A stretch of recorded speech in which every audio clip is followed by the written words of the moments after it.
You know how I see this shutdown. So let's get another opinion from the big man, Bill O'Reilly. Good to have you. Continued success for the new book, Confronting Evil. What's going on with this shutdown, Bill? Okay, so here's what happened. You'll remember that the last time around, Senator Schumer gave in to President Trump. At least that's how it was portrayed. And Schumer got hammered from all sides and couldn't leave the House for 3 weeks. So that was not going to happen again, Cuomo. Not with AOC right there. Not going to happen.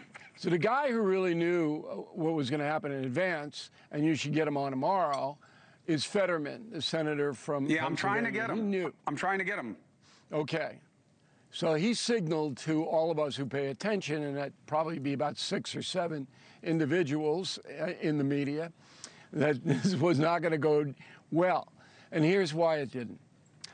So under President Biden, about 15 million foreign nationals crossed into America, many of them, perhaps most, on asylum claims.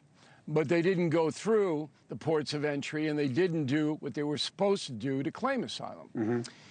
In the Democratic vision for funding health care, all of those people would get subsidies, and some of them free health care, from the American public. Schumer knew that Trump and the Republicans were never going to sign off on that, ever in a million years, yet he brought it in anyway. So you tell me, who's playing the cards in an upright position? Look, I think there's plenty of dirty to go around, but no. It's not. Stay on Schumer's. All right, I can stay Democrats. on Schumer, but it's not the same as saying, do I think that the asylum rules should change? Yes. Do I think that they're overly expansive? No, I don't care about that. It does. It matters because these people do claim asylum, but that doesn't give the right to call the right to call them illegals. These are lawfully present people. I don't care about any of that. It matters. Being lawfully present is different than unlawfully present. Cuomo, you're being Peck-Sniffian tonight, okay? What we are talking about is the government shutdown that the Democrats knew was going to happen because they knew what they were bringing in was not going to be approved by the president and the Republican Party. Ahead of time, they engineered this. Now, they'll solve it. It'll be solved probably by the end of the week. It always is. But my job is to tell the truth. Right, but that's not the whole truth, and I'll tell you why. Here's a context pushback. So the program that we're talking about here, okay, it does indulge the asylees. You are correct. Now, when they excised it from the BBB, they did not excise all of it. Why? Because MAGA is one thing, but there are many members of the Republican caucus that believe there is a legal and moral duty to provide emergency care for people who are lawfully in your country, even if they're going to get kicked out at some point because their claim fails. So it's not the whole right that doesn't want it. That's why they left some of the program. That's very noble and probably true. And that is why you go ahead with negotiations. I agree with that. What Schumer and the boys wanted was a permanent extension of these health benefits for people here on bogus asylum claims. Now, Thune and Fetterman locked them in a room, and you can give them water every hour or so. Could probably work this out in a couple of hours. Yeah, but the problem works better than the fix. The problem works better for them, Bill. They're not solutions. Okay, I'm not bad-mouthing Fetterman and Thune, but it matters for the audience to know that they're being played. No, but you've already gone over it in exhaustive detail. Yeah, I heard the exhaustive part. The audience knows. I hope so. Okay. I hope they do, because then I'm doing my job. And they know that both sides use this, and I don't think anybody would quibble with that. Both sides use the issue. Well, the sides quibble. My job as a reporter, analyst, is to tell you this whole thing was a charade that the Democrats going in knew that wasn't going to happen, the government would be shut down. Now, both sides are hoping that the independent voters don't hold them responsible. But I'm going to tell you that it's going to be solved. There'll be an extension of negotiations. That's probably what's going to happen.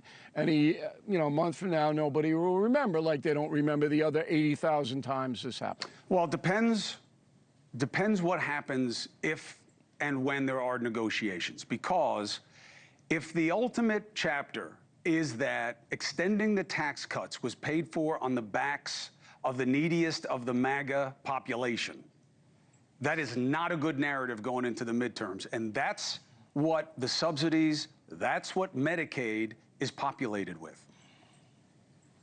Okay, look, that's all politics, party politics, and the people watching this program can make up their own mind about it.